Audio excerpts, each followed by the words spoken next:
아멘.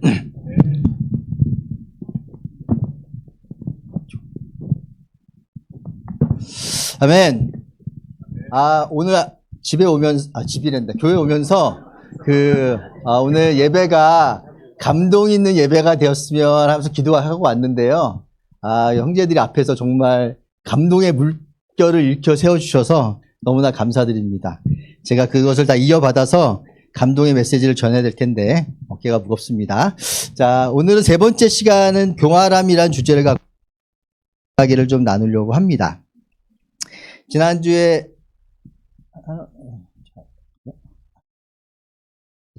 지난주에까지 좀 얘기를 했던 것 중에 이런 얘기가 있었어요. 사탄은 천사였고 하나님께 굉장히 칭찬과 칭송을 받았던 아주 완전한 자였다라고 말씀을 드렸잖아요.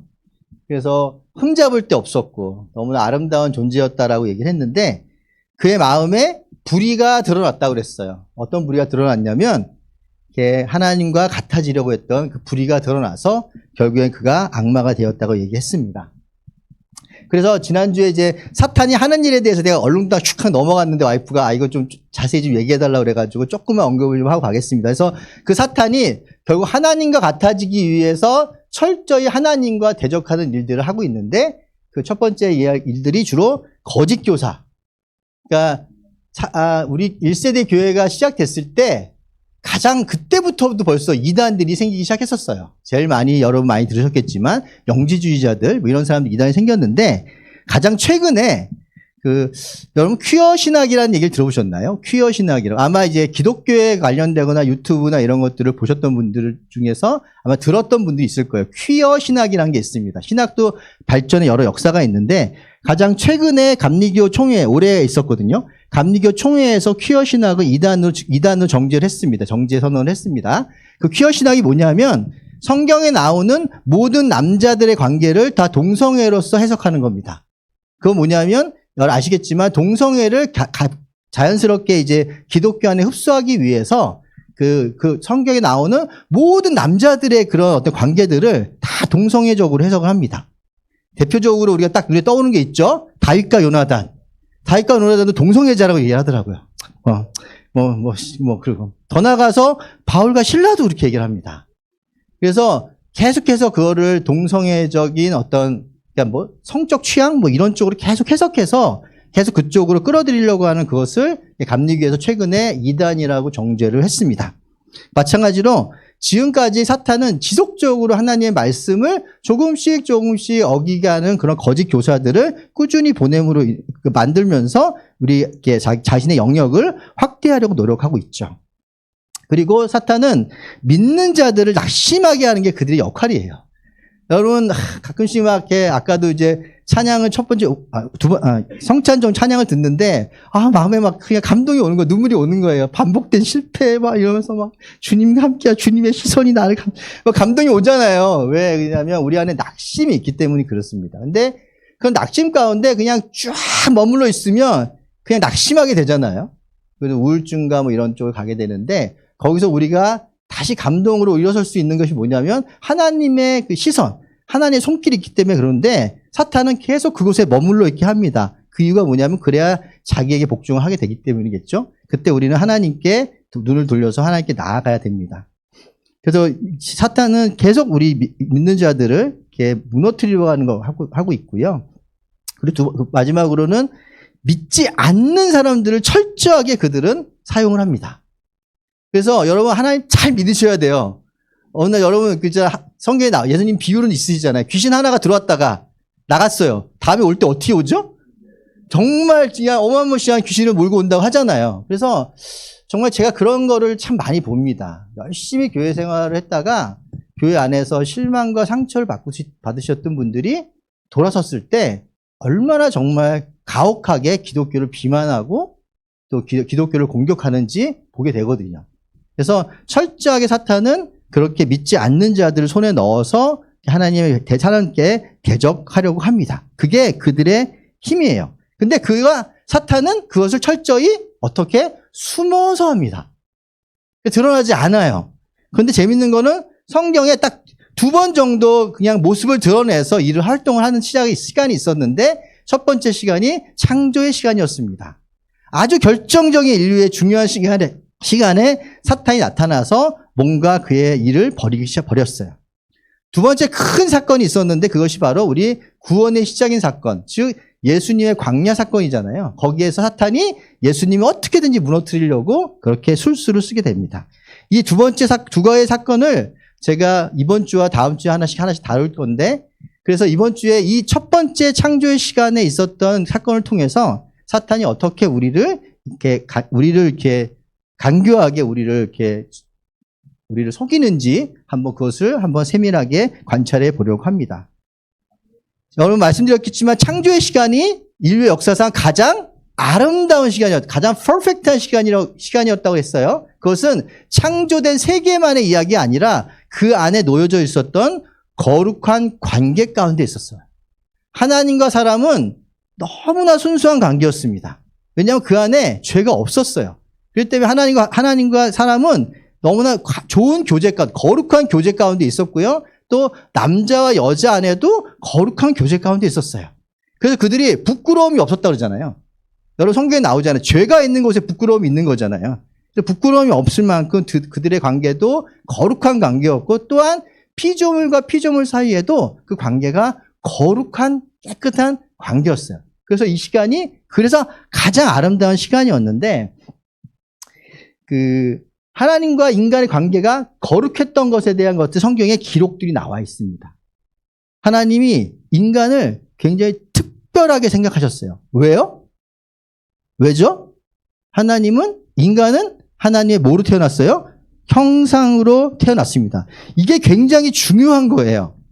나중에 이제 좀 뒤에 가면 또 제가 말씀드리려고 하는데, 요즘 왠지 자꾸 이렇게 사람을 인간을 자꾸 동물 취급하려는 사상들이 많이 생겨나고 있거든요. 철저하게 성경은 인간은 특별하다고 얘기합니다. 인간은 특별해요. 그러니까 물론 인간의 하는 행동이 좀 괘씸하고 얄밉긴 해도 인간은 특별한 존재라고 얘기해요. 그래서 하나님은 인간을 특별하게 생각하셨고 특별하게 만드셨어요. 그리고 특별히 창세기 2장에서 나오는 이런 구절들을 살펴보면 아담에게 어떤 일을 시키잖아요. 어떤 일을 시키죠? 피조물들에게 이름을 짓게 하잖아요. 이름을 짓게 하는 것을 하나님 물끄러미 바라보셨대요. 아까 주님의 시선 찬양 나왔는데 참 하나님 도대체 어떤 표정과 어떤 모습으로 그걸 바라보고 있었을까? 그런 모습으로 하나님 지금 우리를 바라보고 있다면 어떠한 모습으로 바라볼까? 우리를 이렇게 째려보고 계실 건가? 아니면 그냥 너무 사랑스럽게 바라볼지 모르겠지만 이때 하나님은 정말 아름다운 사랑스러운 모습으로 바라보지 않았을까? 그러다가 어떤 까지 발견을 하세요. 좀 외로워 보이네? 그리고 돕는 배필까지 만들어주실 만큼 하나님과 사람의 관계는 너무나도 아름다운 관계였습니다. 그렇게 해서 또 하나님이 선물로 여자를 주셨을 때 남자와 여자의 관계 또한도 굉장히 아름다운 관계였습니다. 그렇지 않나요? 그 안에 무엇이 없어서 죄가 없었기 때문이에요. 그래서 남자가 여자가 왔을 때 뭐라고 얘기했냐면 내 뼈 중에 뼈, 살 중에 살. 왜냐하면 여자는 남자에게서 나왔기 때문이에요. 맞나요? 여러분, 이거는 이제 성경을 떠나서 유전학적으로 봤을 때 이건 남자가 없으면 여자도 없는 거 아세요? 왜냐하면 남자한테만 XY 염색체 있는 거 아시죠? 이거 생물학 시간에 배울지 모르겠지만 여자끼리 살면 절대 남자를 만들어낼 수가 여자끼리 살면 여자를 만들어낼 수가 없어요. 왜냐하면 여자를 결정지는 Y 염색체는 남자한테밖에 없거든요. 그래서 최초의 사람은 남자일 수밖에 없어요. 그래서 남자가 분화가 돼야 여자가 될 수 있으니까. 이런 것도 참 재밌는 성경에 나오는 건데. 그래서 결국에는 남자의 몸에서 여자를 만들어낼 수밖에 없었어요. 그래서 우리가 보통 설화 있잖아요. 갈비뼈를 이렇게 뜯어서 이렇게 여자를 만들었다고 하잖아요. 주일학교 때 여러분 많이 이런 거 경험해 보신 적 있잖아요. 그렇게 얘기하면서 항상 애들이 물어보잖아요. 이렇게. 선생님! 그러면 남자는 여자보다 갈비뼈 하나가 없나요? 막 이렇게 물어보잖아요. 그런 질문 받아보신 적 있어요? 혹시 그런 질문 해보신 분? 그런 건 없으시군요. 이렇게 가끔씩은 돌발 질문하는 사람이 있거든요. 여러분 세보세요. 남자 하나 적어요. 라고 얘기하면 되게 이상하죠, 그죠? 내가 이상한 사람 낼 거예요. 순진한 사람이 있어, 이렇게. 똑같아요. 근데 재밌는 게 최근에 의학저널에서 이런 논문이 하나 발표된 게 있습니다. 인간의 뼈 중에서 유일하게 재생이 되는 뼈가 하나 있습니다. 갈비뼈를 뜯어내면 갈비뼈는 다시 재생이 돼요. 그래서 하나님이 우리 갈비뼈를 그래서 사용하신 것 같아요. 유일하게 재생되는 뼈이기 때문에.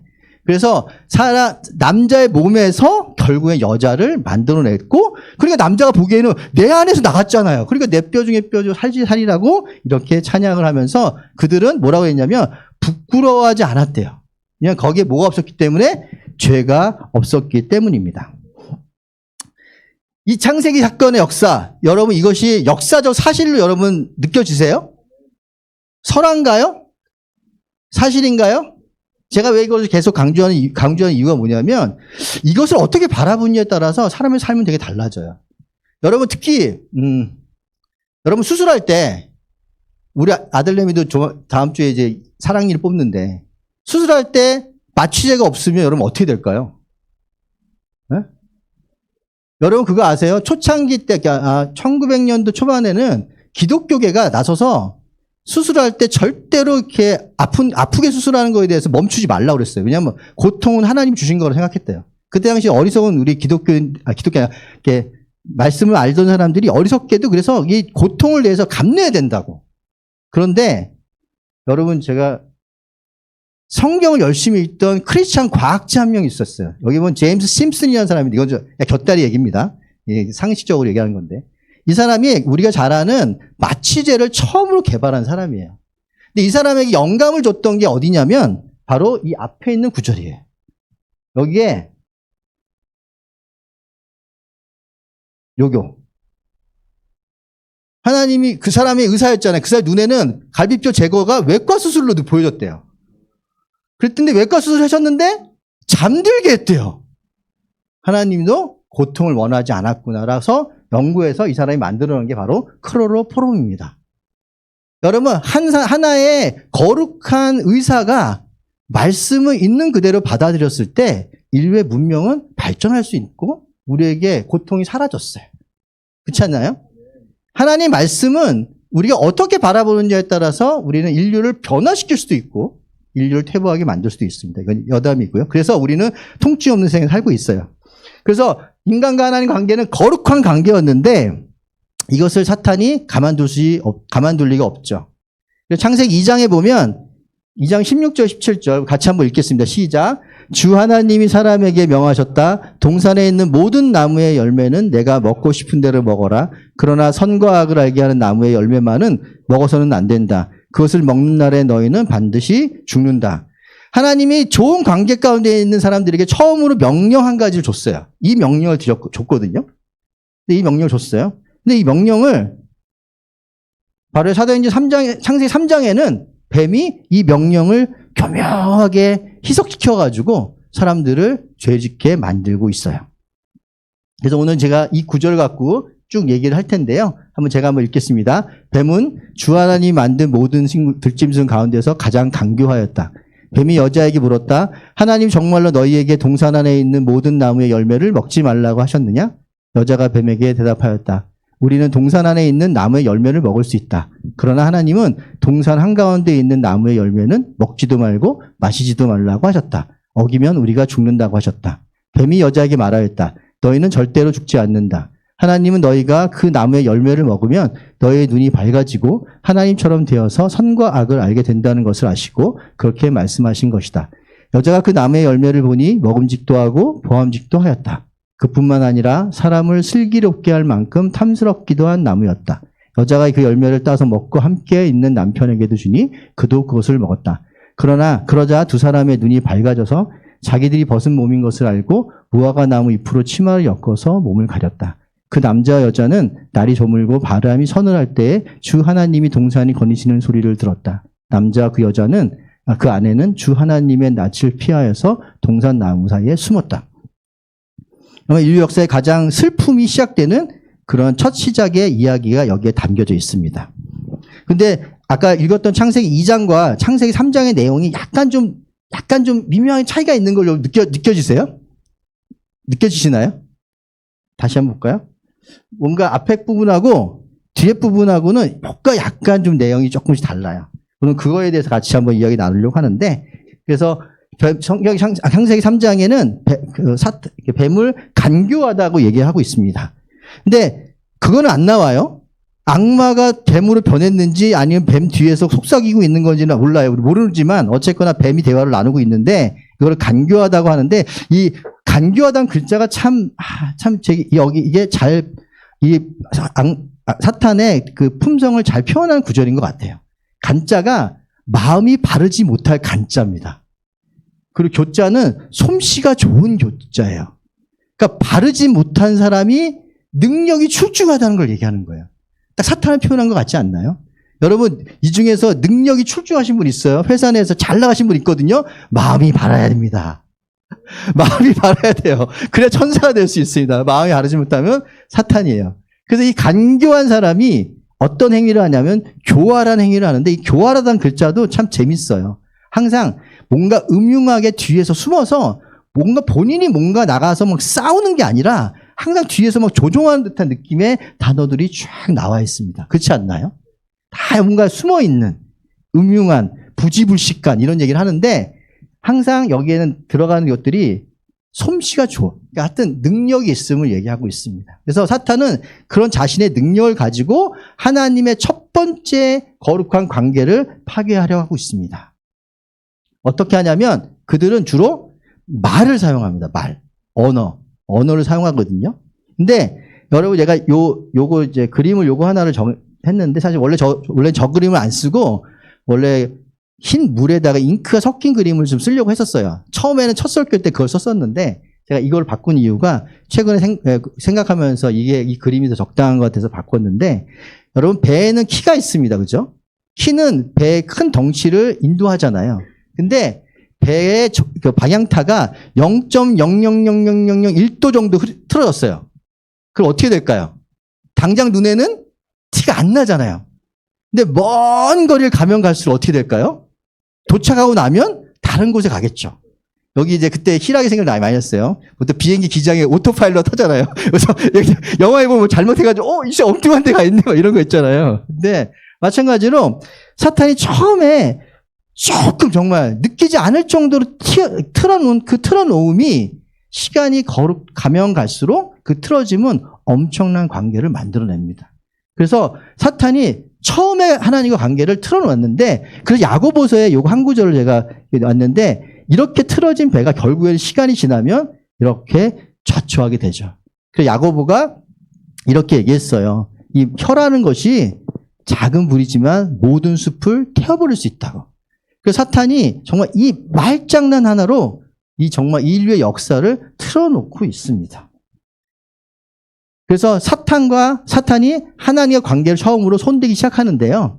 사탄이 이렇게 얘기하지 않습니까? 하나님이 정말 모든 나무의 열매를 먹지 말라고 했어? 라고 물어보잖아요. 근데 이게 어떤 의미인가요? 어떤 게 느껴지잖아요. 이 말을 딱 듣는 순간 조금 하나님이 인색해 보이지 않나요? 같은 모든이란 단어가 들어갔는데, 처음에는 하나님이 그냥 다 먹어 그랬거든요. 사실은 다 먹어 그랬어요. 근데 모든 거를 먹지 말라고 하셨어라는 말을 들으니까 마치 조금은 하나님이 인색해 보이지 않아요. 인색해 보여요. 그래서 하와는 그 인색한 하나님을 변명하기 위해서 얘기해요. 아니야. 모든 걸 먹으라고 했는데 동상 가운데 있는 하나만 먹지 말라고 했어라고 자기 막 설명을 해요. 그런데 전 동상 한가운데라는 걸 딱 들은 순간 그런 생각을 해봤어요. 하나님이 동상 가운데 있다고 얘기해 준 적은 없는데? 그런 생각을 해봤어요. 살면서 아담과 하와가 그 선악과에 관심을 갖기 시작했었나? 이런 생각을 하게 되더라고요. 보통 아이들도 우리에게 사탕 이런 거 어디 있는지 안 가르쳐도 애들이 막 찾아내잖아요. 그냥 관심이 있으니까 찾아내잖아요. 먹고 싶으니까 찾아낸 것처럼, 아담과도 죽은 게 그렇게 많았는데도 선악과에 관심이 있었나? 이런 생각이 좀 들었어요. 이 동상 가운데라는 단어를 보면서. 그래서 사탄이 바로 얘기를 하거든요. 먹지 말라고, 만지지도 말라고, 또 하나, 만지지도 말라고 하와가 얘기하잖아요. 하나님은 먹지만 말라고 그랬거든요. 근데 하나님을 만지지도 말라고 한다고 하나님을 좀 더 가혹한 표현들을 쓰고 있어요. 하와도. 아마 이게 하와의 마음 속에 좀 있었던 생각인지 잘 모르겠어요. 아마 어떤 마음에 어떤 그런 게 있었는지 모르겠지만 이렇게 표현해요. 그러니까 사탄이 바로 얘기하잖아요. 아니야, 너희는 절대로 어떻다고요? 죽지 않는다고요. 하나님 어떻게 했어요? 죽는다고 했잖아요. 근데 쭉쭉쭉 이야기 나오다가 사탄이 결국에는 그걸 틀어서 죽는다고 얘기하고 결정적으로 그렇게 하나님이 너에게 먹지 못하게 한 이유가 바로 너희가 하나님처럼 될 거라고 생각했기 때문에 마치 어떤 비밀이 있어서 숨겨놓은 것처럼 하나님을 의심하게 만들어요. 사람들이 의심의 마음을 심어 놓습니다.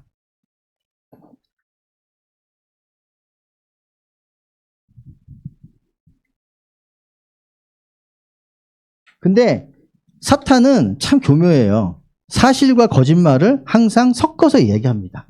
사탄의 말 중에 사실도 있어요. 왜냐하면 선악과를 먹으면 너희가 하나님처럼 될 거란 말은 사실 사실이에요. 왜냐하면 하나님의 어떤 부분, 선과 악을 아는 부분에 대해서 우리가 같아질 수 있겠죠. 근데 여러분 생각해 보세요. 선과 악을 알게 하는 힘을 여러분 갖고 싶으십니까? 갖고 싶으세요? 사실 저는 싫어요. 저는 그냥 선도 모르고 악도 모르고 그냥 하나님이 하라는 대로만 살고 싶어요. 그게 우리 아이들이잖아요. 우리 아이들이 왜 행복하죠? 그냥 자기 하고 싶은 대로 해. 그 하나님이 다 들어주잖아요.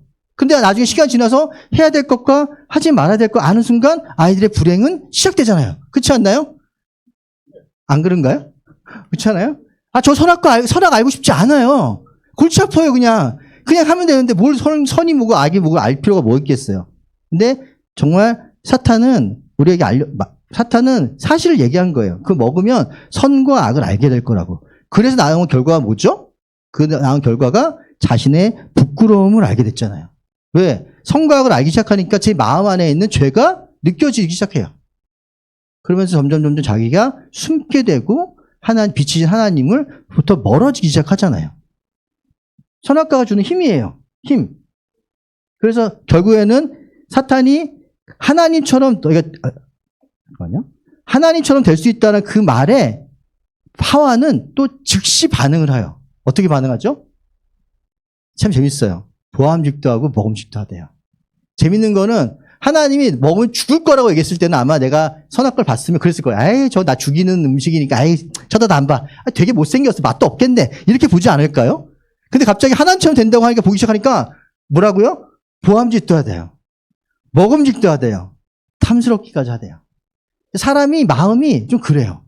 뭔가 조금만 섞이기 시작하면 사람의 마음은 간사하게 왼쪽 오른쪽 변하는 게 사람의 마음인 것 같은데 결국 그래서 그 사과는 먹게 됩니다.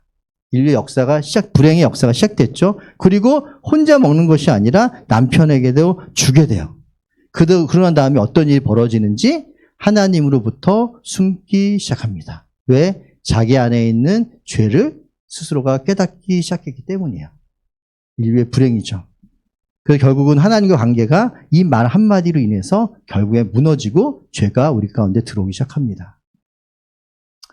제가 사실은 이건 이게 예배 시간에 얘기하기는 좀 불경스러운 얘기인데 이 전도지 받아보신 적 있어요, 혹시?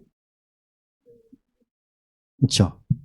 이게 하나님의 교회가 뿌리는 전도지예요. 제가 우연히 아내랑 석촌호수 가운데서 같이 데이트하면서 기도하다가 우연히 땅에 떨어진 전도지 하나를 딱 주웠는데 이게 하나님의 교회 전도지인데 하나님 교회가 어디냐면 안상홍 증인회라는 거예요. 안상홍을 하나님을 믿었어요. 근데 안상홍이 어떻게 됐죠? 죽었어요. 그랬더니 하나님이 없어졌잖아요. 그러니까 걔네들이 뭘 얘기하냐? 어머니 하나님을 얘기하기 시작합니다. 근데 이것을 쭉 제가 읽어봤어요. 읽어봤는데 그럴듯해요. 뭐냐면 이쪽 우리에게 영생을 약속했는데 영생은 창조된 것을 보면 이해할 수 있대요. 창조물들 보니까 남자와 여자가 있대요. 그랬더니 사람도 남자와 여자 있고 결국 사람은 어머니에서 태어난다잖아요. 그래 결국은 뭐냐면 하나님도 아버지 하나님과 어머니 하나님이 있어야 된다. 이렇게 막 발전하는 거예요. 네. 그러던 다음에 여기에 갈라디아서 여기 보면 요건데 갈라디아 4장 20절에 뭐라고 되어 있냐면 이삭과 같이 약속의 자녀라 자유하는 여자의 자녀니라. 그러니까 믿는 자들은 여자의 자녀란 말이 써 있어요. 딱 보는데 갈라디아 4장에 이런 구절이 있었나? 내가 잘 모르겠더라고요. 찾아봤어요. 읽어봤는데 어떤 거냐면 하갈과 누구죠? 하갈이 다 반대가 누구지?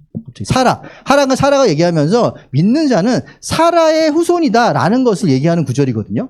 근데 이것을 교묘하게 여자라고 얘기하면서 이 여자가 누구요? 안상홍이 와이프다. 그래서 결과적으로 어머니 하나님 믿어야 된다. 이렇게 논리를 쫙 펴갑니다.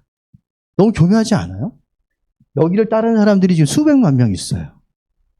여러분 혹시 이런 전도지 보시면 자세히 보세요. 얘네들 도대체 뭔 얘기를 하고 있는지. 그래서 저도 처음에 이거 보면서 나 성경 많이 알고 있는데 갈라디아서 4장 저런 뜻인가? 이게 깜짝 놀랐거든요. 그래서 성경에 근데 이 사람들이 모르는 게 갈라디아서 1장에 이런 말이 있어요. 내가 전하는 다른 복음을 전하면 저주를 받을 거라고요. 여러분도 지피지면 백전백승이라고 그랬잖아요. 그래서 사탄은 지금도 철저하게 몇 가지 단어를 하나님 주신 말씀을 교묘하게 바꿔서 결국에는 자신들의 이익을 추구하고 있어요. 지금도 이렇게 행하고 있습니다. 그래서 사탄은 처음에 창제 그때 하나님 관계를 틀어놓았어요. 지금도 그 일을 해나가고 있습니다. 두 번째, 사탄은 그렇게 하나님과 관계가 멀어지기 시작하니까 그 다음에 어떤 관계가 멀어져요? 피조물 상호 간의 관계가 멀어지기 시작합니다. 재밌어요. 이 3장을 읽어보면 전부 다 이렇게 변명으로 막 일관하기 시작하잖아요. 특히 여기에 내 굵은 글씨를 써놨는데 이 구절은 남자에게 야, 너 왜 죄를 졌어? 물어봤는데 하나님한테 그게 죠. 내가 뭐 아내 만들어 달라고 그랬어요? 하나님 만들어 주셨는데 그 아내가 날 죄짓겠단 말이에요. 이렇게 하나님한테 이게 싹 이렇게 돌리잖아요. 예? 저도 사실 그런 거 잘하거든요. 뭐 누가 공격하면 이렇게 야, 너 때문이야. 이렇게 막 변명시키는 거 되게 잘하는데 딱 그 모습이에요. 아담에게 너 죄에 대해서 물으니까 하나님 내가 잘못한 게 아니고요. 아내가 잘못했고요. 또 아내를 만들어준 근본 원인은 당신한테 있어요라고 점점 사람들이 관계가 끊어지기 시작해요. 여자한테 뭐라고 그러죠? 여자는 또 뱀한테 얘기를 합니다. 그래서 결과적으로 이 대화를 가만히 보다 보면 서로의 관계가 하나씩 갈라지기 시작합니다. 왜? 하나님 관계가 멀어지면 관계가 가까워질 수가 없어요. 하나님 관계가 멀어지니까 결국 피조물 상호 간의 관계도 점점 갈라집니다. 그래서 결국 이 하나님의 창조의 거룩한 관계가 하나님 관계가 끊어지고 사람과의 관계도 끊어지고 피조물 관계도 끊어지고 말았습니다. 그래서 이 관계를 회복하기 위해서 하나님께서 거기에 대해서 결국에는 저주의 메시지를 전하고 있어요. 그래서 처음에 가장 근본 원인을 제공한 뱀에게 하나님이 저주하십니다. 너가 여자의 자손과 원수가 되게 하겠다고. 창세기 3장 15절인데 이 창세기 3장 15절은 원복음이라는 얘기를 합니다. 여기서 말하는 여자의 후손이 누구죠? 여자의 후손. 또 어머니 하나님 생각하시면 안 돼요. 여기서 여자의 후손은 예수 그리스도를 상징합니다. 왜냐하면 예수 그리스도는 성령님으로 잉태해서 태어난 유일한 피조물이잖아요. 그래서 학자들은 이 창세기 3장 15절은 하나님 뱀에게 사탄에게 너가 한 일에 대한 책임을 지기 위해서 하나님이 나중에 복음의 근원을 만들기 위해서 심어놓은 원복음이라고 해요. 그래서 예수 그리스도를 통해서 이 죄의 모든 사슬이 끊어질 거라고. 그래서 너는 예수 그리스도의 머리를 상하게 하겠지만 너는 발꿈치를 상하게 하겠지만 여자의 자손은 너의 머리를 상하게 하겠다. 너의 죄의 근원을 해결하겠다.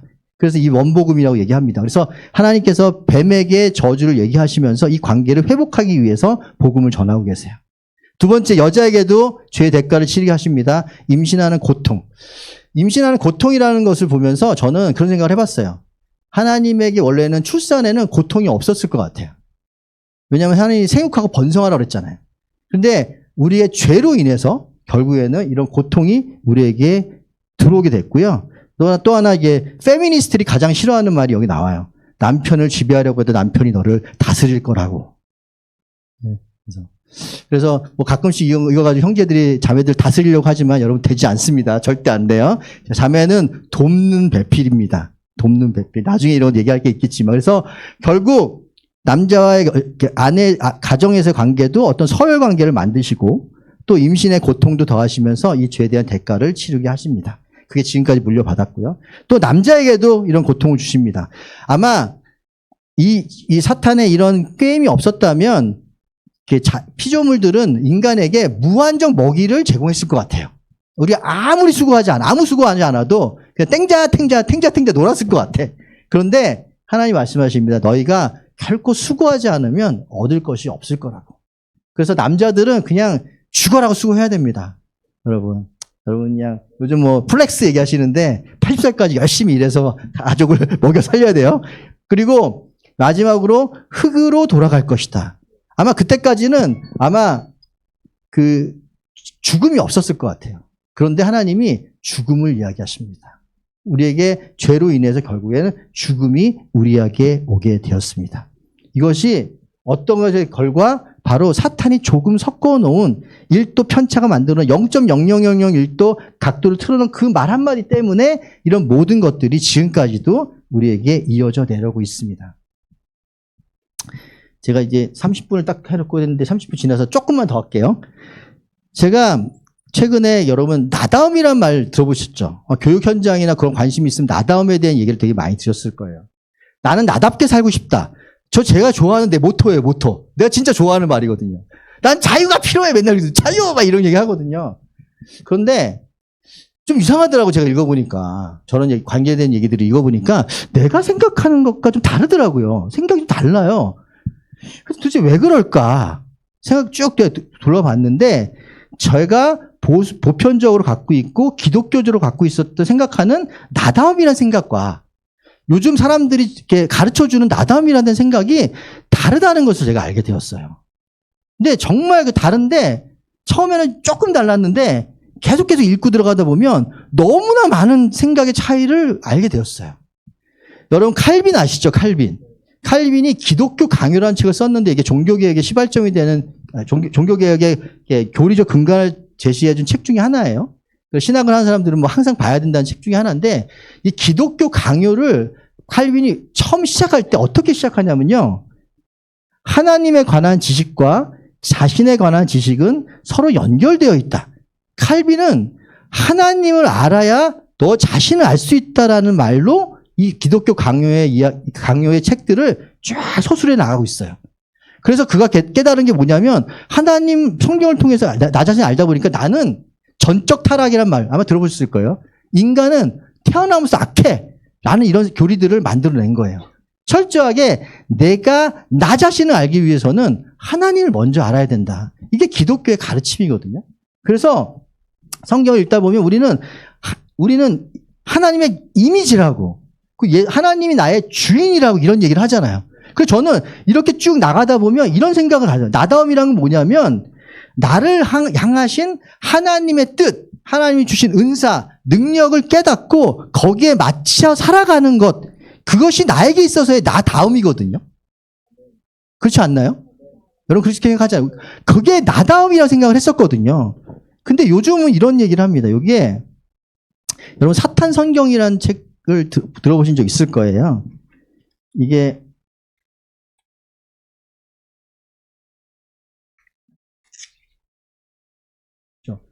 여러분 안톤 라베이라는 사람이 있어요. 이 사람이 1969년도에 사탄 성경이라는 책, 1966년도에 사탄 교회를 세우고 1969년도에 사탄 성경이라는 책을 지었습니다. 거기에 나오는 하나의 구절이에요. 사탄 성경이 뭐라고 하냐면, 너의 주인은 누구라고요? 너다 라고 가르치고, 거기에 또 뭐라고 하냐면, 사람은 동물이에요. 근데 동물 중에서 한국말 빠졌다. 여기 빠졌네. 비시어스 비시어스란 말이 빠졌네요. 죄송합니다. 그래서 그 중에서도 잔인하고 부도덕한 존재다. 사람은. 이렇게 거기에서 가르치고 있어요. 이게 사탄교가 가르치는 9가지의 교리 중에 하나예요. 근데 이렇게 따라 들어가다 보면 주로 여기서 말하는 나다움은 멋대로 살고 싶다. 나는 내가 멋대로 살고 싶어. 나는 나의 쾌락이 원하는 대로 살고 싶어. 내가 가는 길을 방해하지 마. 내가 하는 것에 대해서 참견하지 마. 이런 쪽으로 계속 발전하기 시작합니다. 그래서 그들에게 나다움은 그런 의미인 거예요. 나는 내 멋대로. 더 나아가서 하나님조차도 나를 컨트롤하지 마. 까지 발전하기 시작하거든요. 집에서 우리 딸내미가 이거 보는지 잘 모르겠지만 가족 얘기 잠깐 하면, 우리 딸내미가 어느 날 책을 한 권 사왔어요. 나는 나답게 살고 싶다라는 책을 하나 사왔어요. 근데 그걸 보는 순간 제가 굉장히 두려웠습니다. 저 나다움이란 것은 무슨 말이지? 사실 그 책을 읽어보진 않았어요. 그거 굉장히 불안할 정도로 요즘 그렇게 얘기하고 있습니다. 이 사진 하나, 그래서 저는 너는 아주 특별하단다라는 동화책 되게 좋아하거든요. 그 동화책에서 지속적으로 얘기하는 건 뭐죠? 나를 만드신 목수 엘리한테 찾아가서 나의 정체성을 내가 깨달으면서 내 자신이 올바로 서는 이야기가 나오잖아요. 기독교적인 가치관을 담고 있는 동화책인데, 제가 요 그림은 뭐냐면, 제가 나다움에 쭉 검색하다 어느 심리 상담하는 어떤 심리 상담하는 쪽에서 나다움에 대한 상담을 한대요. 거기에 끝에 뭐가 나오냐면 성전환을 도와주는 커리큘럼인 거예요. 그러니까 너 스스로가 너의 성을 정할 수 있어. 남자가 될 수 있는 것도 네 마음대로 해라는 것을 결국에는 하기 위해서 이런 컨텐츠들을 만들어서 거기 상담을 하고 있더라고요. 그게 결국엔 나다움에 대한 얘기의 마지막 종결이더라고요. 되게 여러분 요즘 세상이 그렇습니다. 깨어 있어야 돼요. 아직도 사탄이 이야기를 하고 있습니다. 제가 요거 포스터를 하나 보여줬는데 몇 년 전부터 할로윈 파티 아시잖아요. 할로윈 파티가 미국의 이제 그런 축제인데 그거를 이제 학원들이 데려와서 아이들 막 그냥 뭣도 모르고 할로윈 파티만 하잖아요. 학원 같은 데서. 근데 언제부턴가 기독교계에서 홀리윈 파티를 그날 하기 시작했습니다. 홀리윈. 그래서 홀리윈. 그날 그래 오케이 그냥 어차피 파티하는 날로 정해졌으니까 그날 모여. 그럼 찬양하고 하나님의 말씀을 드리면서 찬양의 축제를 벌이는 날로 홀리윈 페스티벌. 이 축제를 몇 년 전부터 교회에서 하고 있어요. 그 중에 하나 여기 보면 써있어. 챕스 영어 성경 홈스쿨. 아마 영어 학원 어딘가에서 요거를 좀 하고 있는 것 같아요. 아마 그분도 양심이 했겠는데. 근데 반대쪽 헐리우드에서 여기 보면 무슨 클로의 영어 학원이잖아요. 그래서 기독교 안에서도 이제 점점점 깨어나면서 세상의 문화를 어떻게 하면 우리 하나님의 문화를 바꿀 수 있을까? 그 키를 돌리는 작업들을 이렇게 해 나가고 있습니다. 마지막입니다. 저도 우리 교회가 그런 역할을 했으면 좋겠어요. 그러니까 이 그림은 예수님께서 이 고진 풍랑 가운데서 배 앞에 서서 우리를 진두지휘하는 것처럼 우리 교회가 정말 세상에 사탄의 그런 약간의 변화 이런 것들에 대해 우리가 민감하게 깨어서 세상과 변화와 우리 아이들의 변화와 우리 삶의 변화들을 다시 하나님에게로 돌리는 것들을 우리가 깨어서 할 수 있는 그런 교회가 우리가 되었으면 좋겠습니다. 제가 사탄 시리즈 3번째까지 하고 있는데 다음 주에는 예수님께서 이 사탄과의 싸움에서 어떻게 승리하셨는지를 가지고 좀 긍정적인 얘기를 하고 싶어요. 그래서 우리가 이 사탄의 지배하는 세상에서 죽을 때까지 살 거예요. 옛날에는 이것이 숨어 있었다면 지금은 미디어와 매스미디어 발달로 인해서 그들의 모습이 더 많이 드러나고 있습니다. 때로는 저도 막 어떤 유튜브 동영상 보다가 막 들어가다 보면 어느 막 이단 교회를 막 들어가는 거예요. 설교를 들었는데 너무 설교가 마음에 들어. 막 2번, 3번 듣다 보면 정말 안식교가 있고 2번, 3번 듣다 보면 종말론 교회 가 있고 막 이래요. 우리가 정말 깨어 있어야 되고 혹시나 여러분들이 그런 걸 보시다가 의문 나거나 걱정되는 거 있으면 저한테 알려주세요. 같이 공부하고 연구하면서 과연 이들이 얘기하는 것들이 틀린 것이 무엇이고 그들을 어떻게 하면 배척할 수 있는지를 같이 연구하면서 우리가 더 발전시켜 나가면 우리 아이들을 좀 더 지킬 수 있는 보호할 수 있는 그런 교회가 되지 않을까 생각을 하게 되었습니다. 저는 주님이 진짜 우리 대장 되셔서 우리 나아가기를 인도하시기를 너무 바라면서 오늘 레슨을 마치도록 하겠습니다.